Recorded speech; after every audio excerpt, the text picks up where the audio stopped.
Maka bahasa isyarat Al-Quran ketika muncul diskusi tantangan pada orang-orang yang mulhidin itu, yang ateis, tidak percaya, man khalaqas samawati wal ardh, siapa yang menciptakan langit bumi dan seterusnya. Nah, mereka tidak menjawab, tidak menciptakan, ada dengan sendirinya. Kemudian tantangan kepada mereka yang percaya, tapi sistem kepercayaannya kacau balau. Ya, sistem kepercayaan kacau balau. Hanya dengan kepercayaan yang sangat sederhana. Memang diciptakan dan menciptakannya Allah. Dijawab oleh Al-Quran. Turun, katakan pada mereka Muhammad sebuah koreksi. Alhamdulillah. Jadi yang menciptakan semua yang ada ini bukan kok Allah dan Allah itu bukan, tapi Alhamdulillah yang menciptakan. Jadi proses penciptaan itu mewujud karena satu mekanisme yang disimbolkan dengan Alhamdulillah. Jadi Alhamdulillah adalah mekanisme penciptaan semesta. Nah, Alhamdulillah ini memendar dari pribadinya Allah gitu. Bisa dipahami nggak ya? Ya. Maka kemudian kenapa tradisi tahmid itu selalu mengawali, ya, selalu mengawali, karena penulisan apapun ini kan proses kreasi untuk mewujudkan sesuatu. Maka harus kita kaitkan dengan secara kosmologi penciptaan. Alhamdulillah. Nah, makna permukaannya Alhamdulillah adalah segala puji lillah bagi Allah, merujuk pada zatnya Allah. Itu dari sisi apa? Dari sisi akhlak aksiologis, ya, akhlak aksiologis. Jadi tata perilaku kita lengkap dengan penalaran dan rasa kita yang memberikan keagungan dan menyadari sepenuhnya bahwa segala ini terpuji dan sumber keterpujian itu adalah Allah, Allah sebagai pribadi. Ya. Nah, kita harus mengenal dua tingkatan asma Allah, Allah sebagai asma. Ya, ini termasuk khasnya kajian kita ini begini. Jadi Allah itu sebagai kata, ya, Allah sebagai kata ini ada simbol. Ada simbol yang perlu diketahui. Simbol hanya penanda. Simbol itu tidak sama sekali yang ditandai, tidak. Yang ditandai itu sebuah realitas yang berdiri sendiri. Simbol adalah sesuatu yang menjadi perantara bagi pihak lain untuk mengenali pihak yang disimbolkan, yang disebut al-madlul itu. Gitu. Ya, sama seperti ketika Anda mengucapkan api. Dengan mengucapkan api, lidah Anda tidak terbakar. Karena api itu hanya simbol untuk menunjukkan realitas.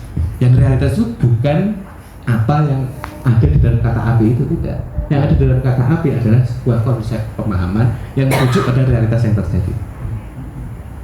Jadi pemahaman itu adalah bentuk kelanjutan dari realitas. Jadi ilmu yang asli itu ilmu yang ada di dalam realitas itu. Ilmu kita itu adalah kopiah. Ya.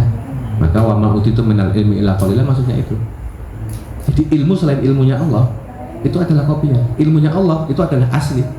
Realitas adalah kopiah dari ilmunya Allah. Kalau ilmunya manusia adalah kopiah dari realitas. Betapa rendahnya ilmu kita kan. Makanya nggak usah sok alim, nggak usah sok hebat. Hanya kopian saja kok KW. Jadi ilmu kita itu KW dari ilmu yang disimpan oleh realitas, dari sistem pengetahuan yang disimpan di dalam realitas. Nah, realitas ini merupakan apa? KW, tiruan dari pendaran ilmu yang bersama-sama dengan pribadinya Allah. Oke. Allah sebagai kata, sebagai simbol, ini kan ada yang bacanya mufakham, bahasa tafsir Allah, ada yang dibaca muraqqaq, Allah. Ya toh? Pembedaan itu untuk apa? Untuk menunjukkan penggunaan kata ini sebagai simbolisasi dari dua hal yang berbeda. Kalau Allah mufakham itu Allah sebagai simbol, sebagai nama pribadi Allah. Artinya Allah itu berusaha pada diri Allah. Seperti keseluruhan diri saya ini dinamai Umar. Jadi tanda pengenal, nama diri. Dalam bahasa Arabnya isim alam. Ismul alam. Jadi nama yang itu adalah nama diri. Nama diri hanya untuk pengenal saja, untuk membedakan dari nama diri-diri yang lain itu. Allah. Nah, kalau sudah kata Allah ini, itu artinya lebih berujuk pada Allah sebagai pribadi, datanya Allah dengan keseluruhan realitas yang tidak dijangkau oleh siapapun. Maka mufakham itu diagungkan. Kata tafkhim itu berarti pengagungan. Kalau dalam bahasa pengucapan berarti ditebalkan. Nah, ini uniknya bahasa Arab. cara pengucapan saja sudah memberikan bobot terhadap sesuatu. Jadi Anda ini mengucapkan sesuatu yang itu dimaksudkan sebagai penanda saja, penanda tentang keberadaan sebuah zat yang memang sangat agung dan tidak terjangkau oleh apapun. Jadi Allah sebagai pribadi, sebagai zat tidak terjangkau oleh pengetahuan. Hanya cukup Anda kenal, Anda tahu, Anda menerima bahwa oh itu ada oleh Allah. Tapi adanya seperti apa tidak bisa Anda gambarkan. Maka dia mufakham. Ini sebagai ismud dzat, sebagai isim alam, di nama diri, tanda untuk nama diri beliau, pengenalan diri beliau. Nah, apa bedanya dengan Allah yang dibaca muraqab Allah? Lah ini adalah isim yang artinya ismu sifat, isim sifat. Jadi simbol yang dimaksudkan untuk menjelaskan realitas kinerja ketuhanan. Jadi ini tidak berhubungan, tidak merujuk pada pribadinya Allah, ya, tidak merujuk pada pribadinya Allah, tapi lebih ke kinerja ketuhanan.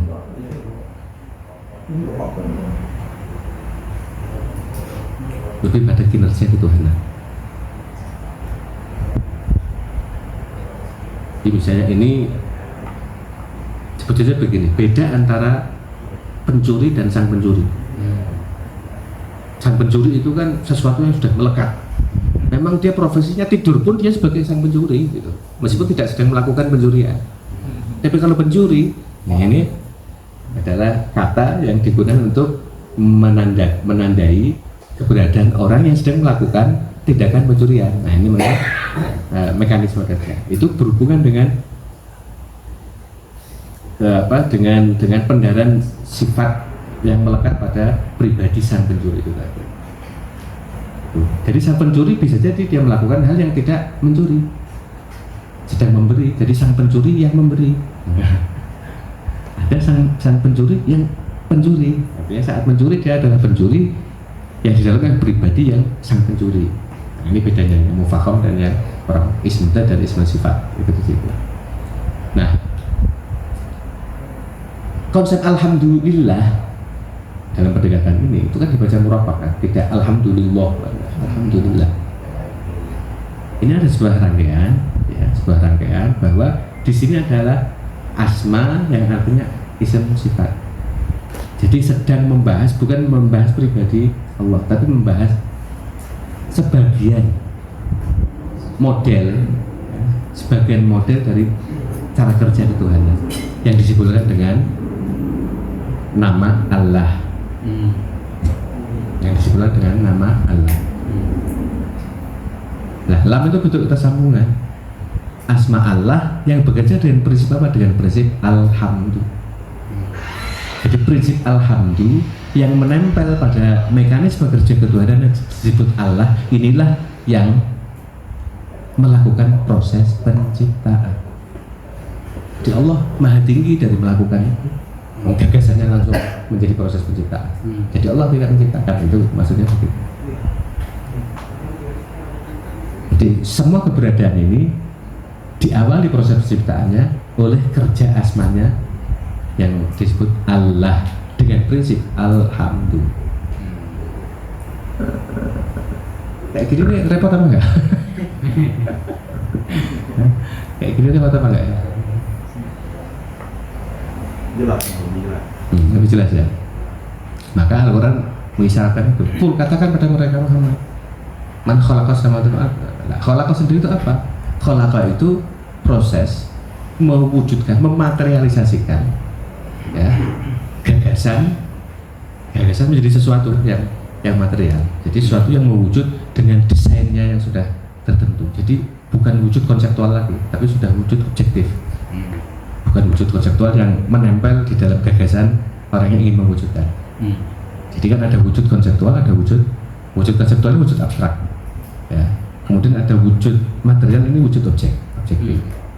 Jadi sudah terpisah, sudah ada keterpisahan antara yang mewujudkan dan yang diwujudkan. Nah kalau wujud abstrak, wujud konseptual itu dia masih menyatu dengan yang mewujudkan. Jadi posisi semua ciptaan ini termasuk kita manusia, wujud kita di ranah gagasan Allah, itu kita menyatu dengan Allah.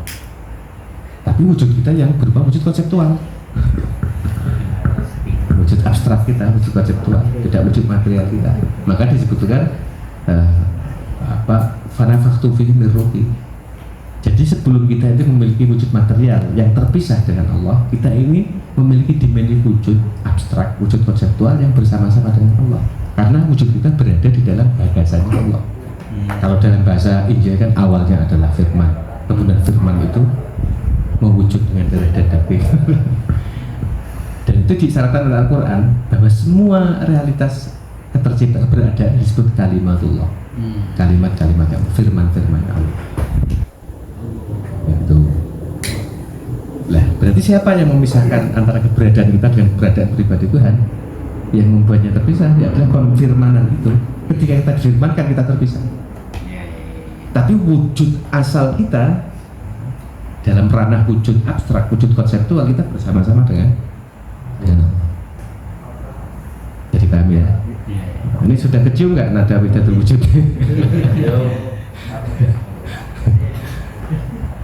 Jadi posisi kita menyatu dengan Allah, jadi posisi wujud kita sebagai gagasannya Allah itu. Yang kalau dalam bahasa kita yang belum difirmankan. Ketika difirmankan itu akan memiliki wujud yang terpisah dari Allah.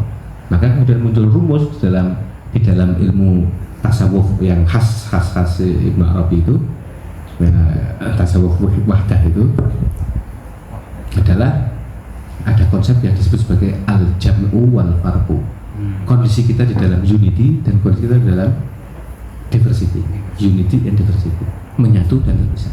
Dan itu dua hal yang saling sama-sama terjadi pada yang sama, tapi pada dimensi dan sisi yang berbeda. Di dalam realitas wujud kita itu ada yang bersama menyatu dengan Tuhan, ada yang terpisah dengan Tuhan.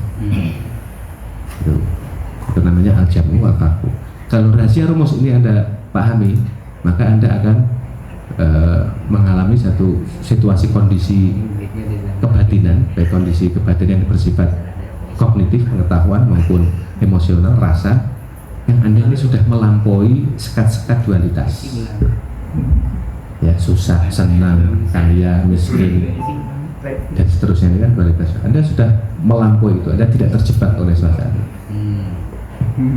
Tidak terjebak bukan berarti meniadakan suasana. Suasana itu tetap ada, tapi Anda tidak terjebak di dalamnya. Karena Anda sudah sangat memahami konsep al-jam'u wal farqu, dan itu memang diisyaratkan oleh konsep alhamdulillah, karena dasar penciptaan memang itu. Dasar penciptaan memang itu.